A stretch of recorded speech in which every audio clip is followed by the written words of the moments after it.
Di antaranya adalah melawan orang-orang yang ada di internal bangsa kita yang ingin mengganti dasar negara kita Pancasila. Kita tidak akan berikan satu celah pun bagi mereka untuk mengadu domba anak-anak Indonesia meninggalkan Pancasila, Undang-Undang Dasar 45. Kadang-kadang mereka mengemasnya dengan frame-frame agama yang sangat bisa menarik banyak orang karena mereka menjual kebenaran agama untuk kepentingan politik praktis mereka.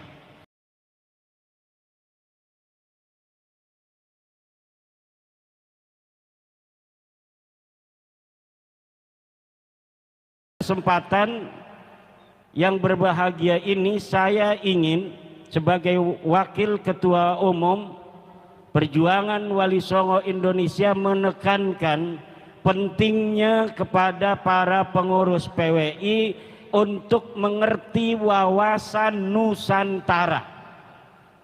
Apa wawasan Nusantara itu? Adalah sikap kebangsaan kita sebagai bangsa Indonesia yang menginsapi keragaman budaya di Nusantara.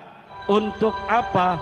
Untuk merakit persatuan dan kesatuan seluruh anak bangsa dengan berbagai macam perbedaan latar belakang agama, suku, kebudayaan, sejarah dan peradaban. Namun kita memiliki satu sejarah yang sama sejak prasejarah. Kita memiliki kesatuan wilayah yang sama sejak merdeka, bahkan sebelumnya sejak Sriwijaya dan Majapahit. Kita memiliki kesatuan nasib yang sama sebagai bangsa Nusantara yang lahir dan besar di atas tanah air Nusantara, yang diwarisi oleh leluhur-leluhur kita bangsa Nusantara, yang nanti akan kita wariskan juga untuk anak-anak cucu kita bangsa-bangsa Nusantara, yang kemuliaannya diberikan hanya untuk anak-anak cucu bangsa Nusantara sampai selama-lamanya. Kita ini bapak-bapak hari ini berada di dalam sebuah situasi geopolitik global yang membahayakan. Ada perang di Timur Tengah. Di utara ada Cina yang mulai bergolak dengan Amerika terkait Laut Cina Selatan. Di selatan ada Australia dengan ideologi politik liberal yang mengikuti British Inggris. Kita berada di tengah-tengah ideologi antara ideologi politik liberal Australia dengan politik kiri yang ada di Cina. Kita berada di sebuah geografi strategis terjadinya perseteruan global itu. Apabila bangsa Indonesia dalam menghadapi situasi genting yang semacam ini, kemudian internal bangsa kita masih ada membuka kesempatan kepada orang-orang yang menggerogoti Indonesia dalam arti Negara Kesatuan Republik Indonesia dengan ideologi-ideologi anti Pancasila, ideologi anti NKRI, ideologi anti Undang-Undang Dasar, maka kita akan sibuk untuk menghadapi orang-orang semacam itu, kemudian kita lengah untuk menghadapi persiapan adanya perang global yang apabila ketahanan pangan dan energi kita tidak kita siapkan, akan terjadi kelaparan, bahkan chaos di negara kita dengan jumlah penduduk 280 juta orang.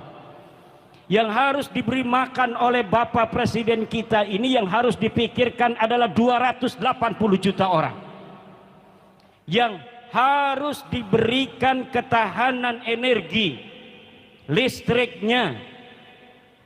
Pabrik-pabrik yang memproduksi beras, yang memproduksi pangan, memproduksi papan, memproduksi pakaian, itu memerlukan energi.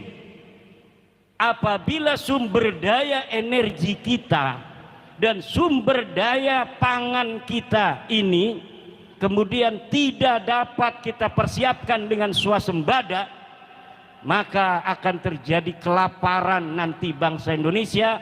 280 juta orang suka makan, berasnya susah, sawahnya sudah banyak yang dijadikan pabrik. Maka ini yang menjadi konsen kita. PWI membantu negara. Apa-apa yang sudah dilakukan oleh negara ini banyak, tetapi ada beberapa hal yang bisa dilakukan oleh kita sebagai warga negara untuk membantu negara. Di antaranya adalah melawan orang-orang yang ada di internal bangsa kita yang ingin mengganti dasar negara kita, Pancasila. Kita tidak akan berikan satu celah pun bagi mereka untuk mengadu domba anak-anak Indonesia meninggalkan Pancasila, Undang-Undang Dasar 45. Kadang-kadang mereka mengemasnya dengan frame-frame agama yang sangat bisa menarik banyak orang karena mereka menjual kebenaran agama untuk kepentingan politik praktis mereka. Dan inilah juga yang dilakukan oleh musuh-musuh negara kita yang melihat sumber daya alam kita begitu kaya raya. Ki wong Indramayu ki kaya raya iki. Makanya ada orang-orang yang ingin mencaplok negara kesatuan Republik Indonesia. Sumber daya energi kita ini kalau kita kelola cukup untuk anak cucu kita, bahkan mungkin sampai 100 turunan yang akan datang. Sumber daya alam kita dari sektor pangan, sawah-sawah yang dulu oleh para sultan dan raja-raja telah dibikin sawah-sawah untuk ketahanan pangan kita, dijual oleh orang-orang kemudian untuk hal-hal yang selain pangan, kemudian ketahanan pangan kita menjadi goyah. Ini yang harus dipikirkan oleh negara kita. Biarkan itu dipikirkan oleh negara kita, beli sawah aja nggak punya duitnya. Udah, kita yang bisa kita lakukan adalah memberi kesadaran kepada bangsa Indonesia. Jangan mau terperdaya oleh orang-orang yang menjual agama untuk kepentingan politik. Suriah menjadi contoh nyata bagaimana hari ini dengan adu domba antar penduduk Suriah, keadaan Suriah sekarang chaos, kacau balau. Mereka memuntahkan peluru untuk saudara-saudara mereka sendiri. Presidennya diturunkan, akhirnya negara asing Israel masuk ke dalam negara Suriah. Mau tidak Indonesia ini dikuasai oleh orang asing? Makanya itu petoak-petoak yang selalu ingin mengganggu dasar negara kita, merongrong dasar negara kita, NKRI kita. Ini jangan kita berikan kesempatan sedikit pun. Bagaimana caranya? Caranya adalah sadarkan mukibin-mukibin, jangan ikut lagi mereka. Mereka bukan hanya menjual agama, tapi juga menjual Rasulullah. Mereka mengaku sebagai keturunan Rasulullah untuk apa? Untuk menjaring para mukibin-mukibin itu agar hilang kesadaran kritisnya terhadap nilai-nilai kebangsaannya. Akhirnya mereka menerima apa yang mereka ajak, padahal itu bukan untuk manfaat yang diajak, tapi semata untuk kepentingan dirinya dan kelompoknya saja. Banyak sudah yang terkecoh oleh pengakuan mereka sebagai turunan Nabi. Pas diteliti ternyata jangankan keturunan Nabi, orang Arab aja bukan. Ini para kabib-kabib itu, jangankan mereka keturunan Rasulullah, orang Arab aja bukan. Dari mana taunya? Dari DNA-nya. Orang Arab itu ber-DNA J1. Sementara 180 orang dari mereka yang telah tes DNA ketahuan oleh PWI, kita download itu semua hasilnya dari Amerika, maka ternyata mereka bukan hanya keturunan Nabi, tapi ternyata keturunan Arab aja bukan.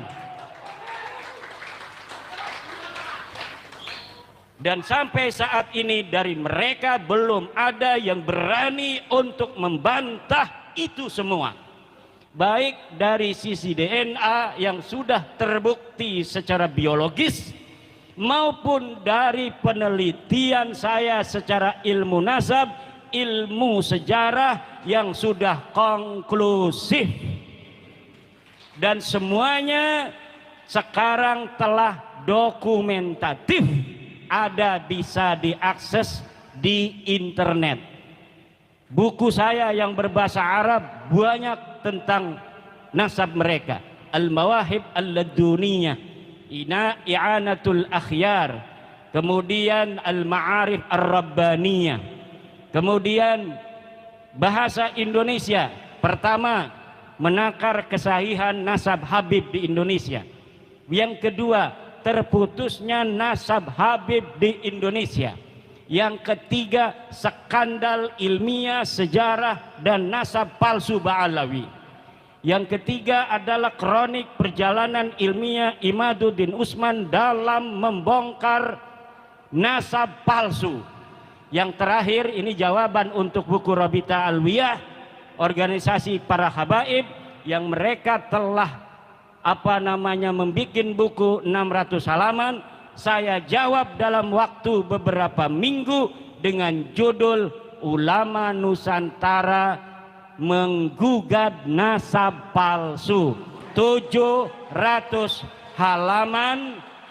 Cuma buku terakhir ini tidak atau belum dibagi secara gratis karena ada saudara kita di Yogyakarta yang membutuhkan dana untuk kemanfaatan keluarga yang membutuhkan. Akhirnya saya berikan pada beliau untuk menjual bukunya dan menerbitkannya. Saya hanya minta 5 buku saja untuk saya, selebihnya untuk kepentingan beliau karena membutuhkan. Jadi kalau misalnya para bapak, para ibu yang hadir, khususnya para pengurus PWI yang sudah sadar, yang sudah tidak husnudon, para putra putri Wiralodra. Ini Wiralodra ini di Indramayu jangan gegabah. Ini jangan kelihatannya lemes begitu, yang tegak. Nah, Wiralodra lemes. Ini Indramayu dijadikan sebuah kabupaten hunian zaman dulu.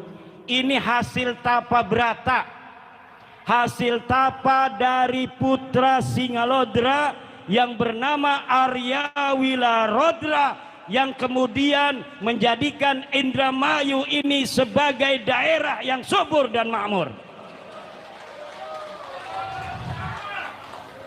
Tapi seorang kesatria tanpa wanita itu juga lemas. Betul? Akhirnya Arya Wilarodra menikah seorang pendekar wanita bernama Putri Dharma Ayu. Ini nggak ada yang menang ini ngelawan Putri Dharma Ayu. Pendekar-pendekar dari mana datang? Dari tanah Jawa, dari Sumatera, ingin mengalahkan Putri Dharma Ayu, tidak ada yang mampu. Dari Palembang datang tuh bisa pokok nama. Akhirnya putra Indramayu asli mendengar, mana itu katanya wanita cantik namanya Dharma Ayu yang sudah mengalahkan seluruh para jawara-jawara tanah Jawa dan Sumatera. Ini dari loh bener. Saya Wira Lodra ingin ngadu kesaktian dengan Putri Dharma Ayu. Terjadi akhirnya pertarungan, betul saja Putri Dharma Ayu dapat dikalahkan oleh Arya Wira Lodra. Menikah 1525, akhirnya anak keturunannya begini-begini nih, cantik-cantik nih. Alhamdulillah.